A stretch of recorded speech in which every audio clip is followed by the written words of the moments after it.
এই সকাল সকাল তোমরা কি কাজ করছো সবাই? দড়ি ছুটাচ্ছ?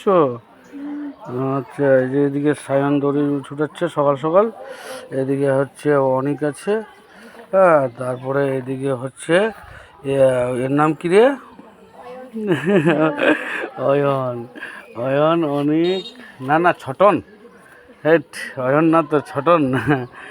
ছোটন আছে, এই আছে সবাই। ওইদিকে এরা দড়ি ছুটাতে ব্যস্ত, এদিকে ঝগড়া শুরু হয়েছে, ওদিকে ঝগড়া চলছে। ওরা ঝগড়া করুক, এরা কাজ করুক। তোমরা কাজ করো মন দিয়ে সকাল সকাল। তারপরে দড়ি ছুটাবার পরে তোমাদের একটা কিন্তু ভালো একটা খাওয়া দাওয়া আছে। একদম, হ্যাঁ, এগুলা চলবে, এগুলা কীর্তন হবে। এই যে এটা হচ্ছে অনিক, আর এটা হচ্ছে অয়ন মানে ছোটন, এদেরকে আজকে কাজ দিয়েছি, এতগুলো দড়ি দিয়ে দিয়েছি, এরা ছুটাক আজকে গোটা দিন ছুটাতে থাকে, এদের এটাই কাজ আজকে। ঠিক আছে, তোমরা ভালোভাবে কাজ করো, তারপর তোমাদের জন্য ভালো আছে খাবার।